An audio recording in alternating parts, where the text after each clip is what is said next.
Go, mate. All right, you're happy. Well, ladies and gentlemen, welcome to another edition of Season Ticket Holders. I'm your host, Dane Lillingston, and I have another new special guest for us here today. He is a Canberra Raiders tragic, as you might be able to see. He is a New South Wales Cup commentator, Fox Sports News senior producer, and all-round super coach, Corey the Hammer Hammond. Hammer, how are you going, mate? The great Dane. I'm very well, my friend, and thank you so much for having me on this wonderful podcast community you've created. Anytime, mate, anytime. And if you are watching on YouTube, you're able to see Corey is in that green, that famous green, and a nice jersey behind you. So thank you for taking the time, mate. Appreciate it. Now, Hammer, before I get started on anything, we are going to talk about the Raiders this season. They're having a spectacular one, as you know. When I get new guests on here for the first time, I just like to ask them to tell us a little bit about who you are, what got you into rugby league, and why you love the Canberra Raiders. Yeah, born and bred Canberran. Comes as a little surprise, but the funny thing is that grew up in a rugby league household, but not a Raiders household. My dad was actually, and still is, a Bulldogs fan. He too is a born and bred Canberran, but he grew up in the days that predated the Raiders coming into the competition in 1982. So when they came in, he had a choice: do I jump ship to the Green Machine or stay with the Bulldogs? And he chose wrong. He stayed with the blue and white. So yeah, the ironic thing is that there is photographic evidence I've tried to burn of a little toddler Corey Hammond in a blue and white Hyundai mid-90s Canterbury jersey. So it's quite funny how things happen. But growing up in Canberra, my dad started to, when I was old enough, about 7 or 8, to take me to when the Bulldogs would come to town, they'd play the Raiders. And I don't know whether it was the contrarian in me that wanted to go against what Dad was doing, or whether I was just seduced by the pro-Canberra crowd. All of a sudden, I found myself and going for the Raiders. And then not only would we then go to games where the Bulldogs were coming to town, would start to go to Raiders v Roosters, Raiders v Broncos, and it really just spawned from there. So I think growing up in a family and with an old man that loved rugby league, I think it was easy. The rugby league part, it was just who I followed, and being a proud Canberran, I just gravitated towards the Raiders, and still on board, still a member to this day, and loving seeing what we're doing this year. It's certainly been a long time coming.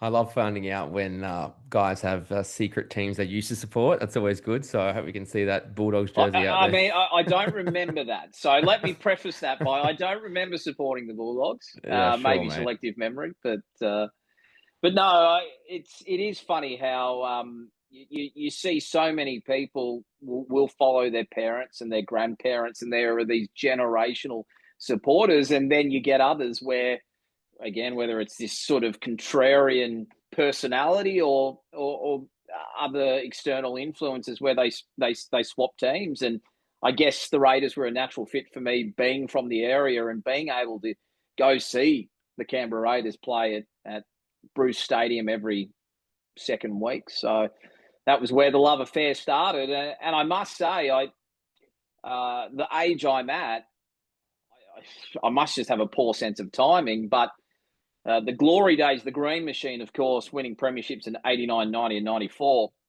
I was born in 1991. We lost the grand final that year to Penrith. So we'd come off back-to-back premierships in 89 and 90. I came into the picture. We lost 1991. And then when we won in 1994 against the Bulldogs, our last premiership to this day, I'm pretty sure I was decked out in a Bulldogs jersey. So it's funny how things work out. And it's funny that those two teams are 1 and 2 at this point of the season. And I know Dad and myself are quietly hoping that it might be a Raiders Bulldogs grand final, like all the way back in 1994. Interesting around the Hammond household, mate. Maybe Yeah, if you get knocked out, you've got that second team there, maybe, hey? I don't Um, know about that. mate, before we get into the Raiders stuff too, State of Origin, obviously, we've all let it soak in a little bit. I was out there in Perth. I know New South Wales, being a Queenslander in New South Wales office, there was a lot of confidence, and from the New South media, even that I was traveling with when I was covering Origin. Queensland pull that game out, obviously surprised a lot of people. What were your just wash ups, just watching that game when a lot of people completely wrote Queensland off? Even for the first time, I would say I knew so many Queenslanders who were writing Queensland off, which is a pretty rare thing to be able to do. You What do it have at your own peril, don't you, Dane? I never Look, I did, mean, mate. I want to say it on record. I never did. we know the story about Fatty's Neville's and the worst team, the worst Queensland team ever during COVID. I mean, does it come as a surprise, really, that they pulled this result out in Perth? Look, and I know there's a lot of flack directed at Ashley Klein for the way he refereed the match. I think, what was it, an 8-0 penalty count in that first half, and Yeah.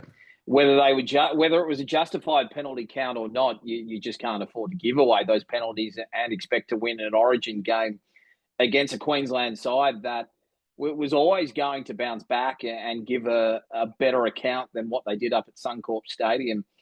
What I will say, though, for New South Wales, the positive thing is they were comprehensively uh, outplayed in that first half. We're down 26-6 and only lost the game 26-24, actually scored more tries.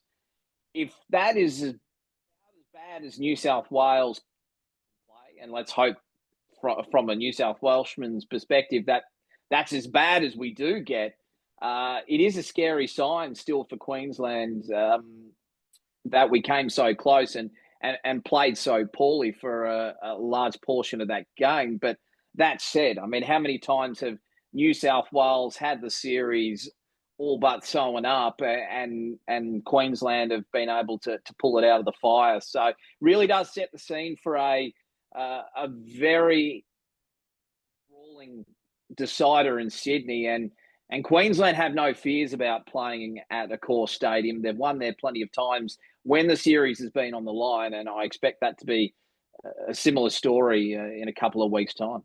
One thing I love about the Blues is there's always a dynasty around the corner, and that was all the chat after game one. It was a dynasty, Yes, it was all yes. building, and then Queensland backs against the wall, like you mentioned. They always seem to pull it out, that Queensland Mm-hmm. spirit, that Billy Slater whole saga with Yeah, Aaron Woods. Had a front row seat to him, literally being in tears, just about in tears in that final press conference. yeah. Of course, it wasn't even the final press conference because he had to come out on game day and do Mm. that apology. But whether that did galvanise them, I got to get into the sheds, talk to them. I reckon.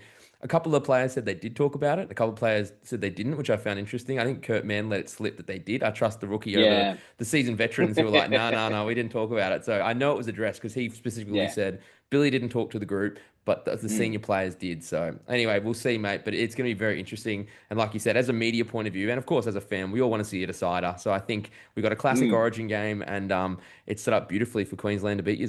So, mate, into the Yeah, Raiders. yeah. Um, I think we ought to move on there before I say something I regret. But No, we'll take it, mate. no. Now, heading into the Raiders, Mm. that's why we're here. Yes.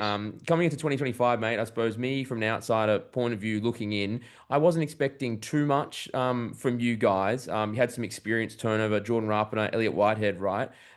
They left. And to me, it just I guess you were sort of middling around the center. You were Yeah. one just missed out in the finals last year, right? That ninth place finish, so you were just Correct. about there. I wasn't expecting too much improvement. As a fan, as an expert looking at this, what were you really expecting? Because we were all blown away by how they're Mm. gone now. Well, it's interesting because people were asking me at the start of the season, as you ask every fan, how do you think your team will go? And I did say at the start of the season, it all depends on the youngsters. That Ricky Stuart blooded last season, in patches last season, those young guns really showed what they can do. There were some phenomenal performances, but it was very patchy.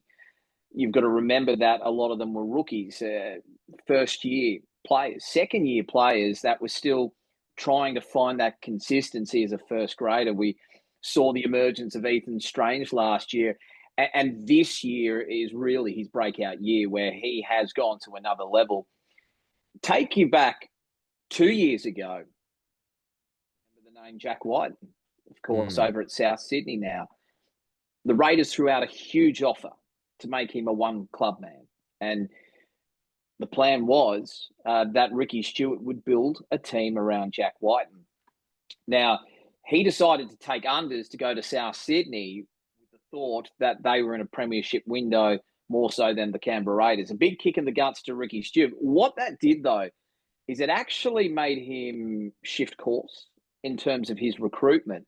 And he decided to go all in young guns. He bought the likes of Ethan Strange, who I mentioned. His halves partner for the New South Wales under-19s a couple of years ago, Ethan Sanders, who's waiting in the wings when Jamal Fogarty leaves for Manly. Owen Paddy, we've seen how good he's been off the bench. A real promising young gun there. And then we've seen some of those outside backs that are second, third year players or even fourth year players like the Matty Timokols, the Sebastian Chris types that are really starting to come into their own. And a lot of that comes down to the Raiders recruitment as well. Now, Joel Carboni, the recruitment guru for the Raiders, he brought over Matty Nicholson, one of these unheralded English players that until he got injured, some weeks ago, was setting the world on fire in his first 10 weeks as an NRL player. And it's such are the raps on him and such is the job he's done with the Raiders. He's actually been snapped up by the Roosters for next year. That only just came out just days ago. That good the Roosters Supercoach player as well. Absolutely. And I know you and I, we love our Supercoach, and we've had some ding-dong duels already this year. Yes. But then you couple that in, Ricky's still been very smart in terms of keeping that experience. He's still got Josh Papali'i there, Joe Tapine, who has, if he's not the best front rower in the game, then he is on the dais. He's on the podium because definitely top three. Yeah. I mean, we can look at a Payne Haas, and I know you're a Brisbane supporter, and I know he's got the engine to go 70 and all that. But I think what Joe Tapine, he may only play maybe 50 minutes, but I think that 50 minutes, what he does then, not only in terms of his output, but also his big plays, both in attack and defence, and also his leadership. I think he is, as far as front rowers as leaders, I think he's unrivaled at the moment in the NRL. And you're seeing a team that are playing for their captain and a captain that's playing for his team. Then you throw in Hudson Young. He's been outstanding. And I think that we're starting to really see these players that have shown some green shoots, pardon the pun, really become complete players, and they're putting it together on the park. And one thing as a Raiders fan, though, there's a lot of trepidation. Yes, it's been our best start to a season in something like 30 years, which is massive. But there's a long way to go. Injuries happen. We've already seen with one of those young guns who I haven't mentioned, Savalio Tamale. Another Supercoach gun. Well, he's from up at my neck of the woods now. I'm now entrenched here in Wollongong, but he was a Dragons junior who, again, through Joel Carbone, snaffled him up in the off-season. What a revelation he's been. And it's unfortunate that we won't see him perhaps until maybe just before the eve of finals. So we've still got to get through with a clean bill of health, I think, Dane. But the early signs, very promising. And credit to Ricky Stuart. Credit where credit's due, because even I had my doubts about the direction. I mean, he's already been our longest-serving coach. He got us almost to the summit, has then had to rebuild. I know some of the players left on unceremonious circumstances, the likes of John Bateman, George Williams. So there were question marks, I think, from a lot of fans. Well, has Ricky Stuart worn out his welcome matter? Is he tiring in terms of his influence? But credit to Ricky Stuart. He's been able to rejuvenate the way he's coached, the way his approach with players. I mean, we saw him have a falling out with Big Red Corey Horsburgh, and he's been able to mend that relationship, and how outstanding he's been as well. Very unlucky. I think, Dane, he's very stiff to not get a call up to the Maroons. I think he'd had plenty, particularly going into a decider off the bench. But I understand now that they won game two. They probably won't make any changes, but Big Red, he's been outstanding.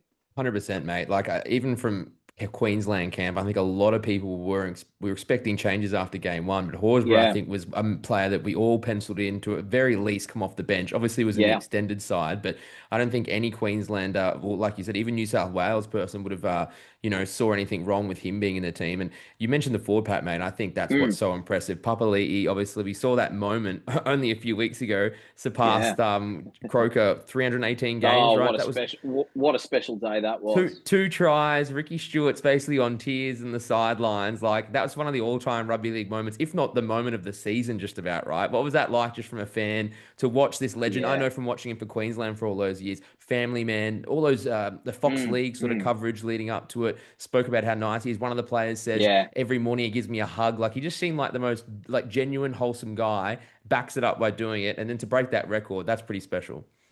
Yeah, absolutely. When Ricky Stewart spoke in the post-game press conference, he said he's up there with the best ever to play in a lime green jersey for the Canberra Raiders. And I don't think he's off the mark in saying that at all. You look at his influence over a 15-year period that he's been in first grade. And he came in at a time where David Furner had been sacked as coach because of the Raiders' poor performances, almost ended up with a wooden spoon that they haven't collected since their inaugural season in 1982. And he was there, when the club was not so much on its knees, but certainly wasn't in a good place. He's been a mainstay for Ricky Stewart when obviously he took over. He was part of that 2016 team that got the Raiders to a first preliminary final since 1995. And then a few years later in 2019, our first grand final since 1994.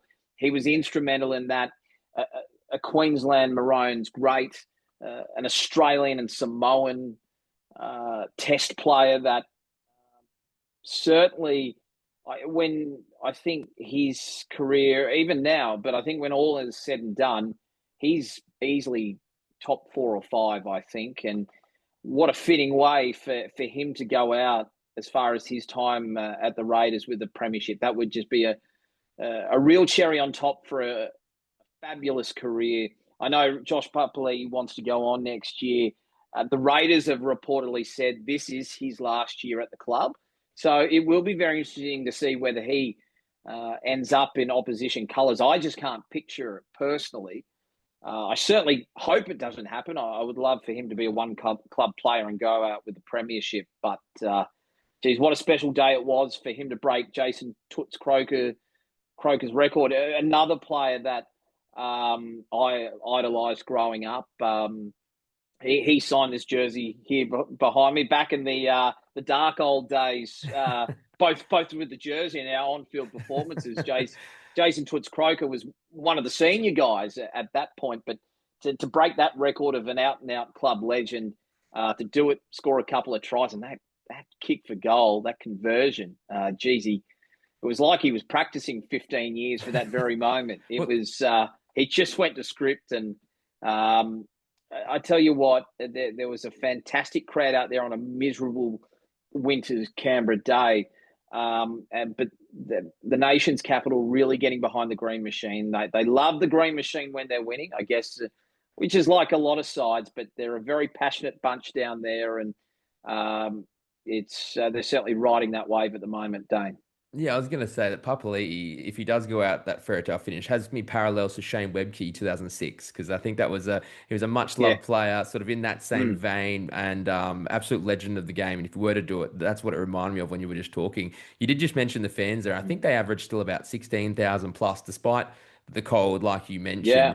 On that sort of Canberra little bubble that they live in when they don't have too Mm. much national competition. Yeah. They still do so well, but from a Fox Sports, media point of view, they're sort of a little bit out of sight, out of mind sometimes, right? Because we don't have the resources to be at those press conferences. We do have to Yeah. rely on them sending videos. So Ricky Stewart probably enjoys it a little bit. Doesn't have to have Yeah. this full Yeah. Sydney media Oh, scrum attacking oh, him absolutely. every week. How do you think that sort of affects them? Because they are in a very unique situation, similar to, I guess, like a North Queensland Cowboys, where they're in the, not say regional area, but you know what I mean? Like they are sort of out of that bubble of a Brisbane or a Sydney when the attention would be so much more on them. How do you sort of think that affects them?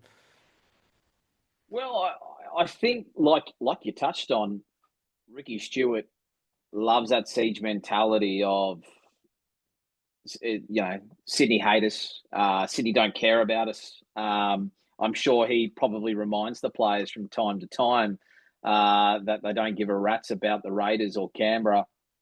Uh, but I think sometimes you can be in that fishbowl. It can be present its own challenges, right? I think in terms of players walking around, they're a one-team town. A lot of people know who you are. You can't really blend in. You can't get away with too much as well. Um, and I think it's no different, like you touched on there, to up in Townsville for the Cowboys, the Knights in Newcastle. Mm.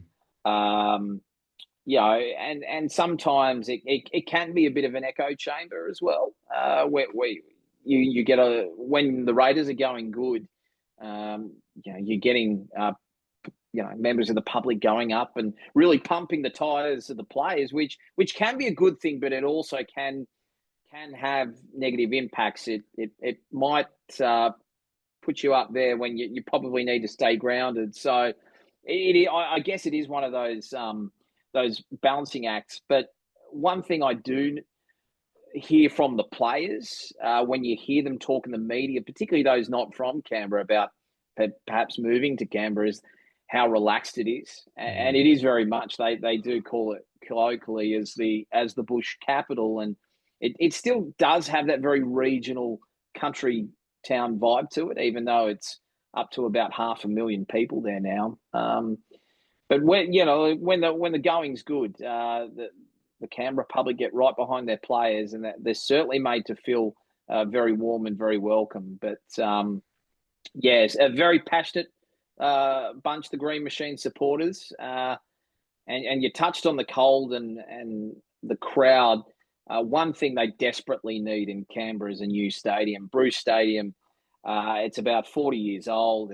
It's had facelifts here and there. It's had you know different things over the years, but it's basically putting lipstick on a pig, really.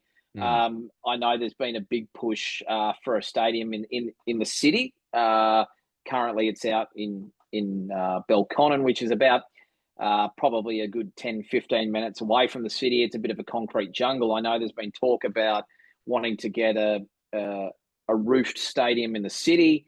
It's more accessible. It's perfect in terms of the weather on those cold days. You don't get affected, but there's just no appetite from the government of the day, and it's sad to see because it's not only for the Raiders, but one of the interesting, probably unique sporting demographics is the Raiders aren't a one-team town. They share the winter with the Brumbies and a stadium with the Brumbies. Mm. So it's the two teams that are crying out for better facilities, and no doubt that would only enhance the hostile environment that teams already have to face when they go down to Canberra, particularly when the team's going good and fans are turning out. Yeah, maybe a roof and a heated stadium.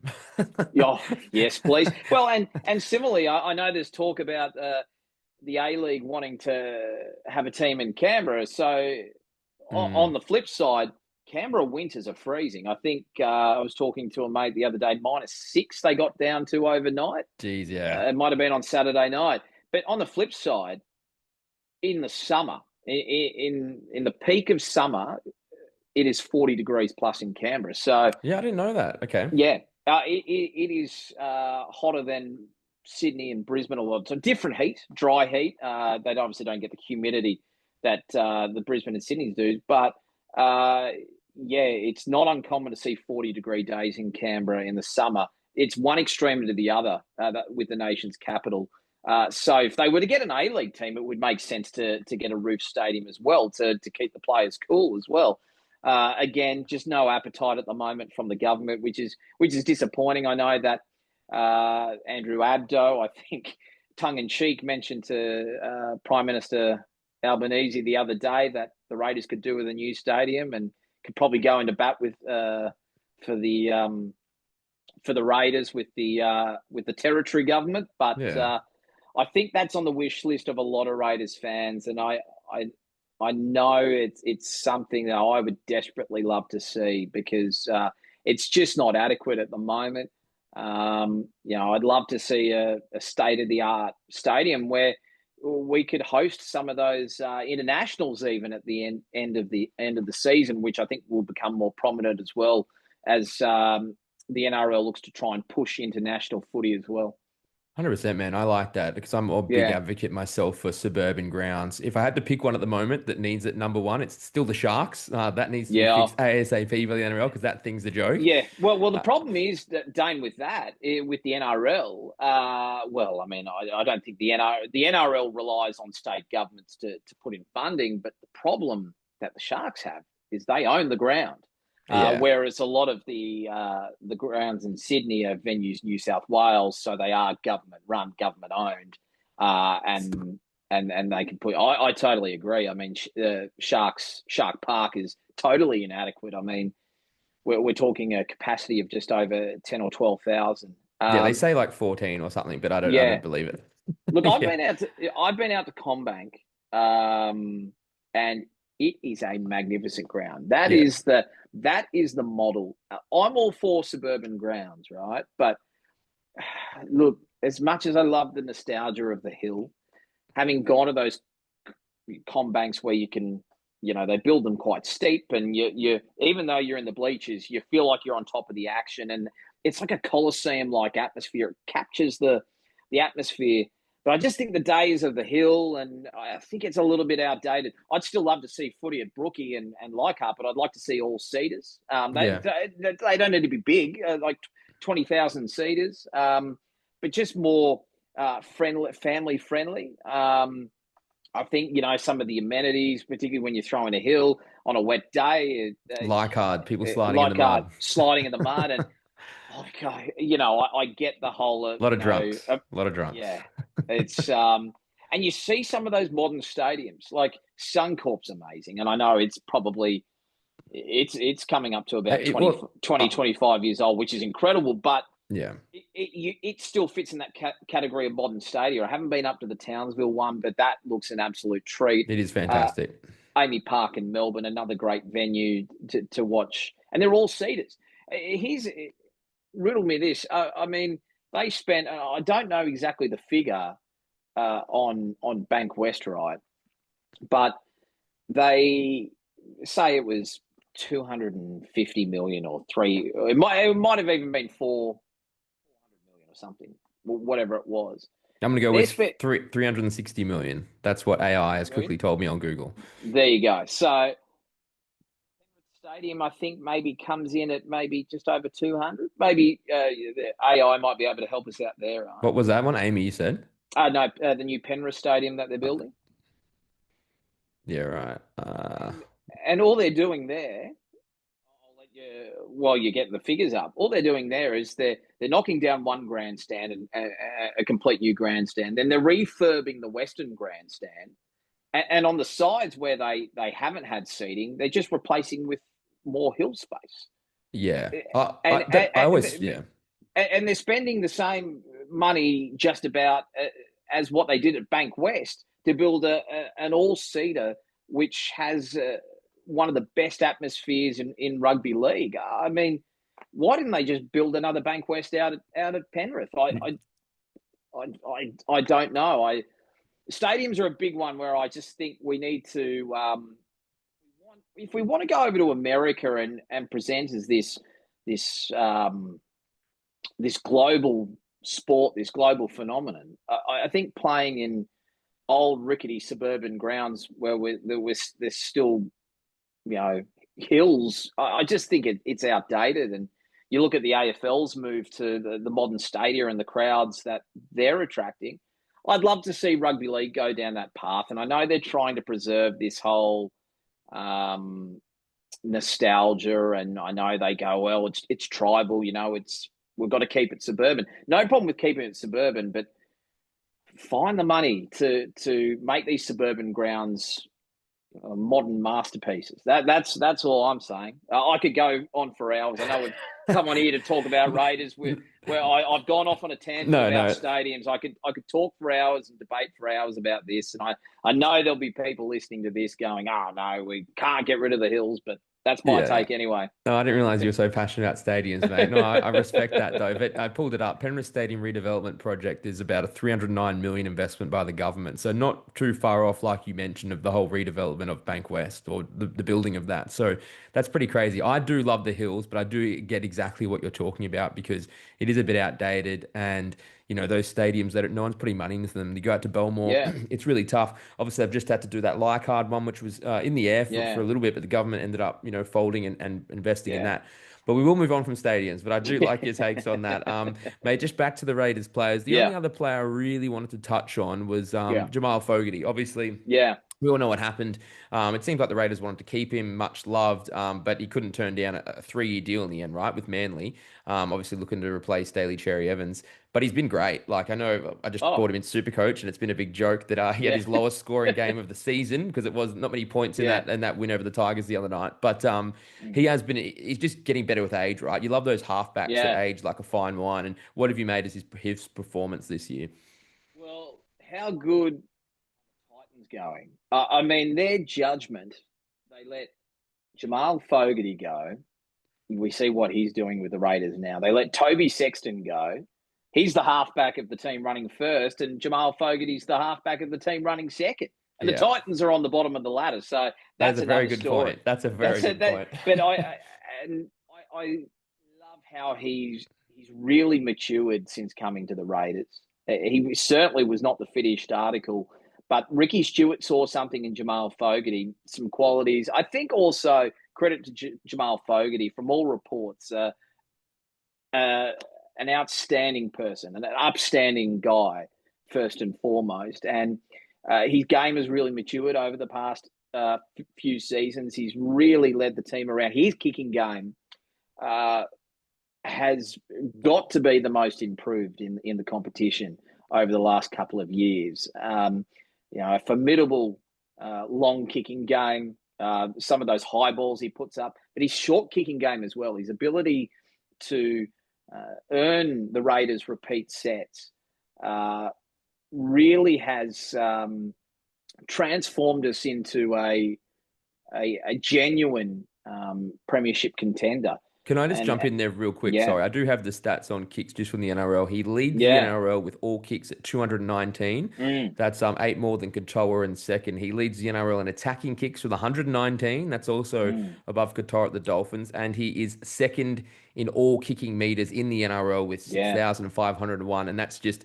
behind Katoa. So that just goes to show you a little bit just how important that kicking's been. Yeah, it certainly has. And we've got young Ethan Strange, where he's played a lot of his football in the centres.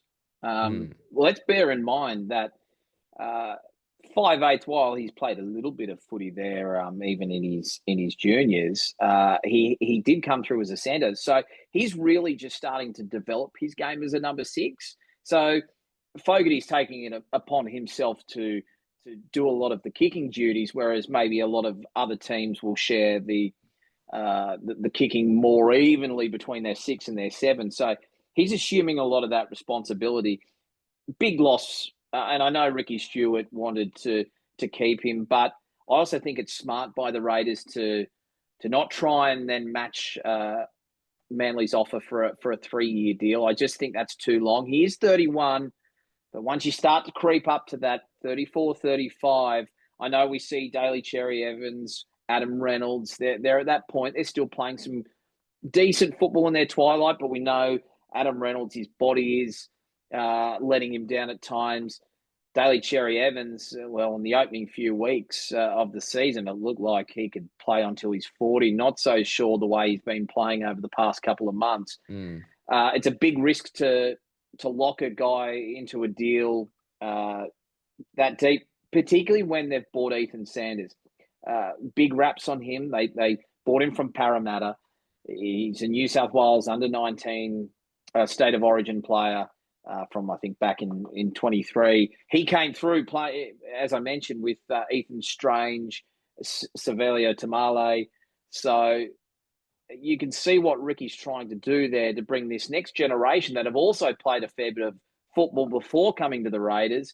And I don't think he wants to stifle Ethan Sanders' progress. And he thought, well, happy for another 2 years. That just gives Sanders time to really ease his way into first grade. But we saw Ethan Sanders get his Raiders debut when Fogarty was injured, when we played the Roosters at Allianz Stadium a few weeks back. And he showed in that performance that I think he's ready. I think he is ready to assume the mantle. I know that Ricky Stuart came out when Fogarty announced he was going to Manly that he still wants to bring in an experienced half. Whether they go down that path or whether they feel that maybe Ethan Sanders, that progression might be fast-tracked and he might be ready for that number 7 jersey. He's already taken a big punt on some of his youngsters, like Ethan Strange, to fill big positions, perhaps before their time. So I wouldn't be surprised if Ricky Stuart takes another gamble here because he's rolled the dice so far and it's paying off. Mate, it's going to be interesting. I mean, Yeah. it does suck that he's going to be gone at the end of the season, but again, he could be another player you could send out like that, right? To send out with a Yeah. premiership would be beautiful. Oh, magnificent. I do want to look in just to the business end of the season now, Yeah. mate. So the stats are right. You've won 5 in a row now, right? You've won 9 of Yep. the last 10, and that only loss in those last 10 was to the Bulldogs. You're currently the third best attack in the NRL. You now have the most wins in the competition. You still got 2 buys up your sleeve. Yeah, that's crucial. The crazy thing to me was the run home, which obviously preparing for this podcast, I've only just Yeah. had a proper look at. Jesus, man.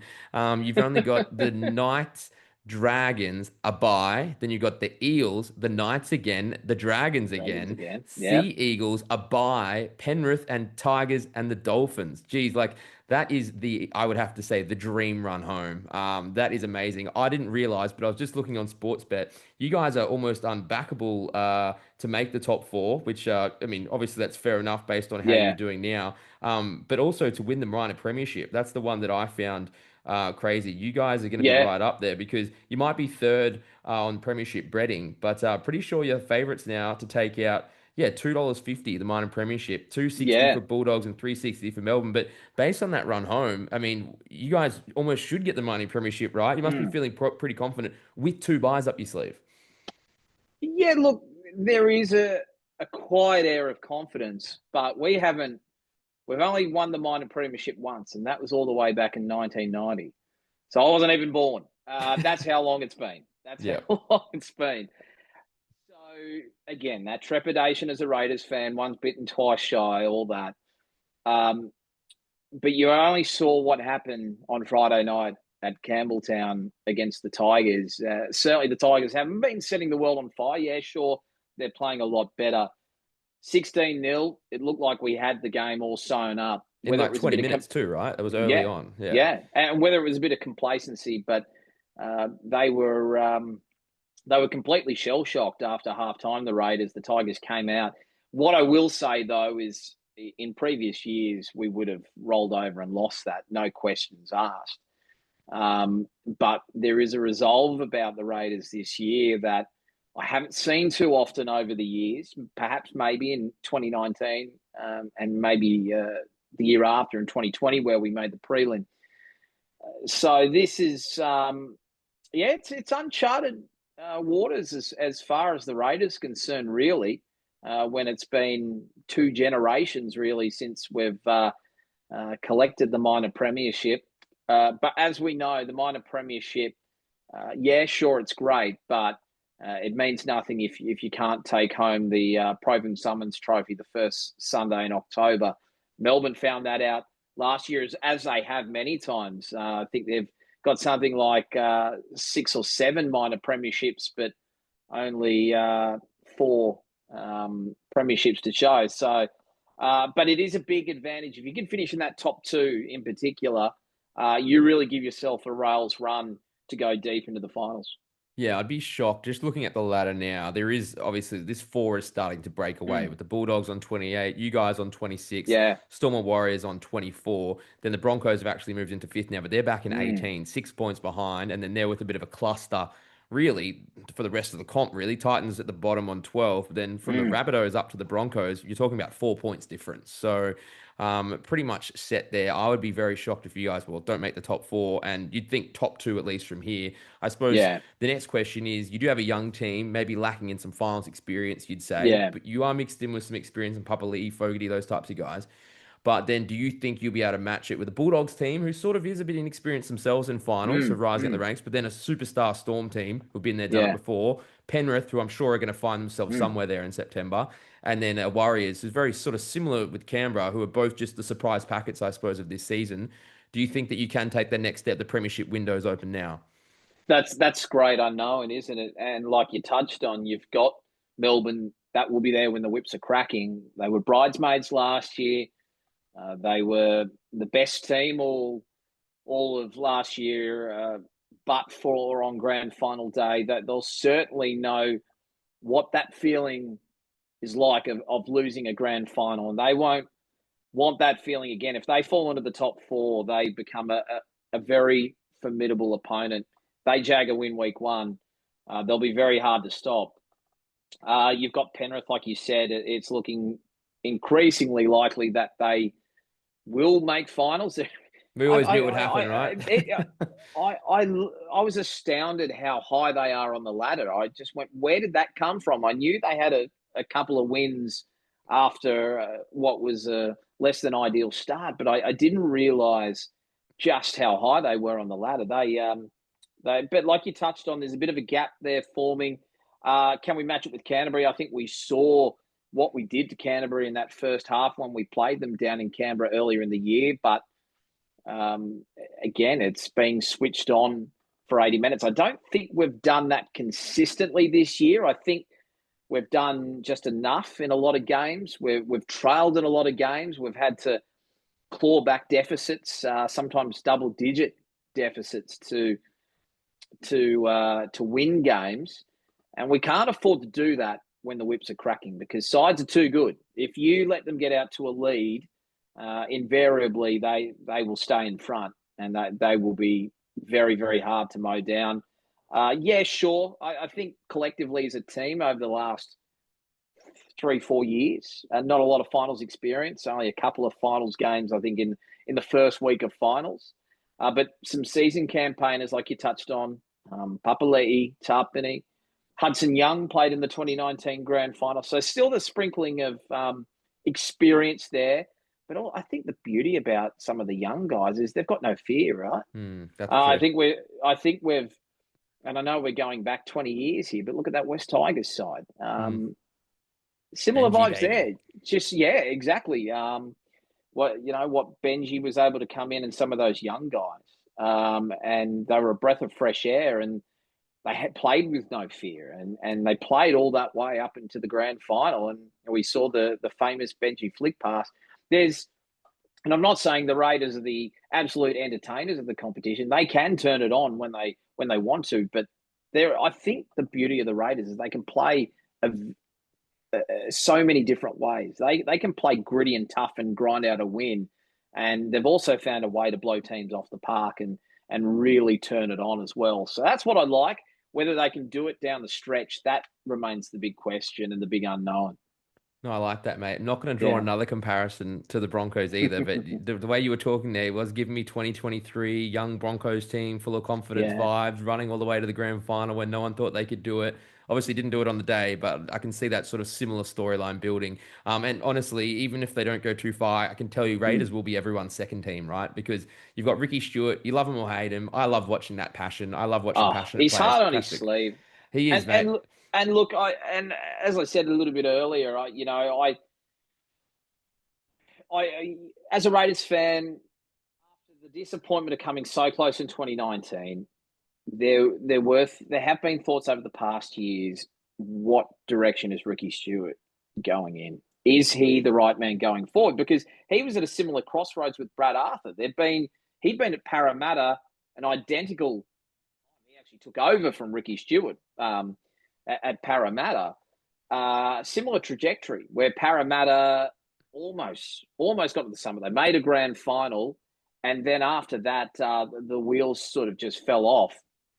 So Ricky Stuart, what he's been able to do, he's an absolute club legend.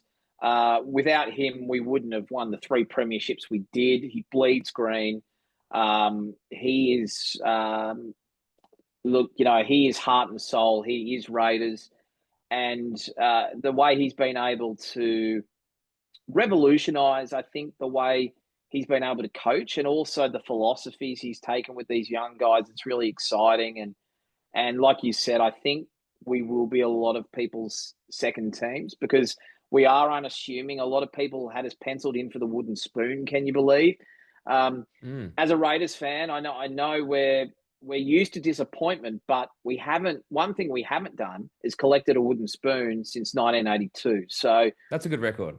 it is, and that was our first year. We were that's when you want to win it. Underprepared, right?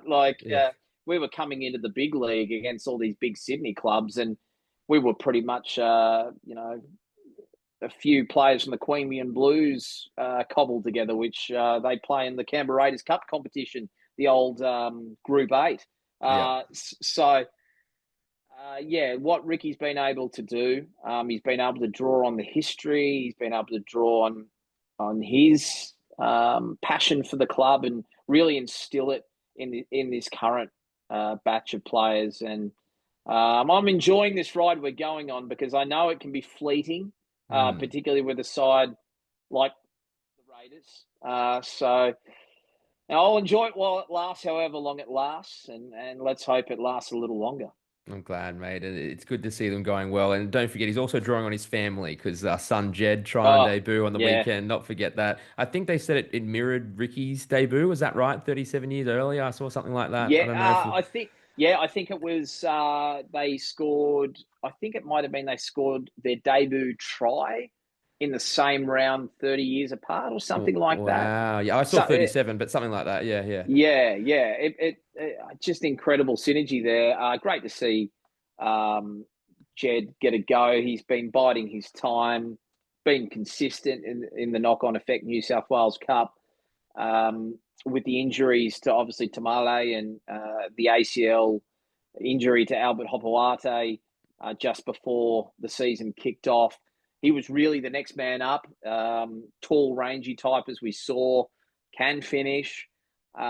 Great to see his loyal band of supporters, family, and friends there at Campbelltown, and it's good. We'll see more of him throughout the coming rounds, I'm sure. But it was a really nice moment to see that Stuart dynasty roll on, and myself. So Ricky Stuart and his son Jed, they went to a proud rugby union school, St Edmunds College in Canberra, and that's also where I went to school. I'm alumni there as well. So Ricky and I, we share something in common. Went to the same school, and actually the same school that Michael Maguire went to, Madge, Luke Prittis, mate, illustrious company you are. Yeah, okay, so, yeah, right. Corey Hammond. On the rugby union. Yeah, Corey Hammond. Throw that rugby union as well. George Gregan, Matt Giddo. Jesus. So it is actually quite a breeding ground for rugby league and rugby union players, St Edmunds College. So shout out to my old school. So great to see a fellow Edmundian make a debut. Jeez, Hamo, what happened to you, mate? Weren't you went there? Certainly didn't. None of the talents rubbed off on me. That's for sure. Oh, you're still in sport. That's the main thing, mate. And with Ricky too, he's the hardest week he's had as a coach. So, mate, that guy is going to Yeah. have a heart attack because he's had enough emotional roller coaster this year. If they make the grand final, they better have like an ambulance paramedic on standby, standing next to him because he's going to go nuts.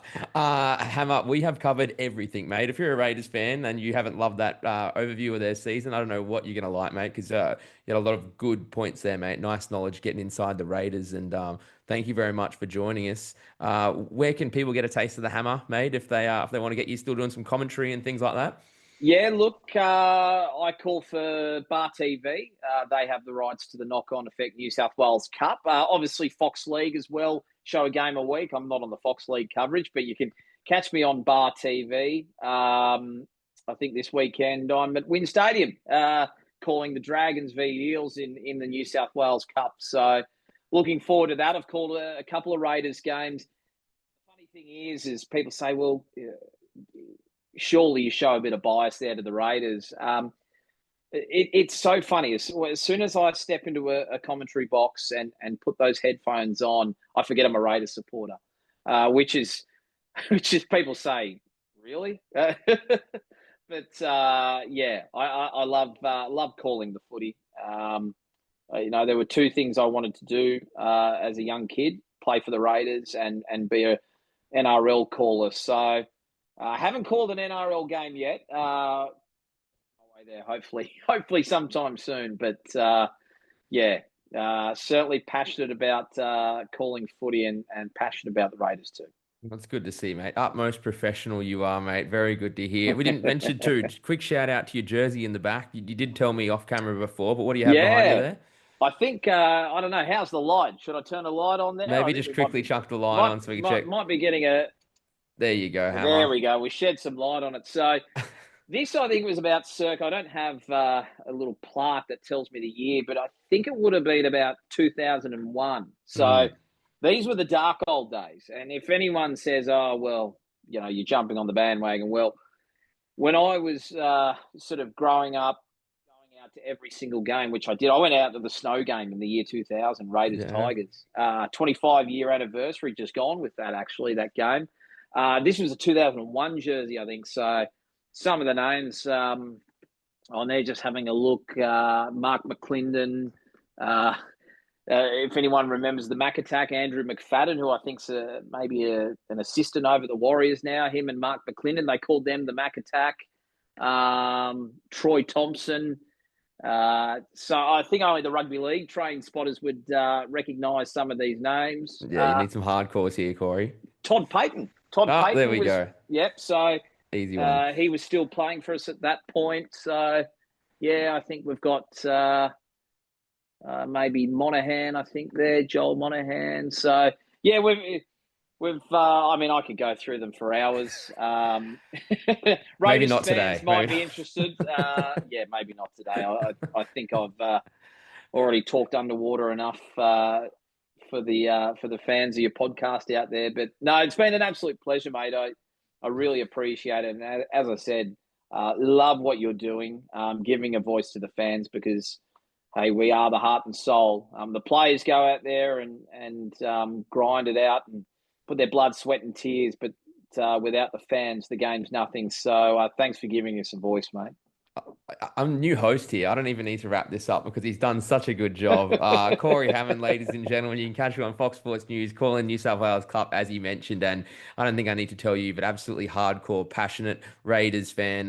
Don't go and find that Bulldogs photo of him. I don't believe the stories anymore. He's Canberra through and through. So thanks a lot, Corey, and good luck. I hope the Raiders go well. Just hope they don't meet the Broncos in the grand final. Well, I hope for your sake they don't. All right, he's got me there. All right, ladies and gentlemen, thank you very much for your time and supporting season ticket holders. We'll catch you next time. Take care. Bye bye.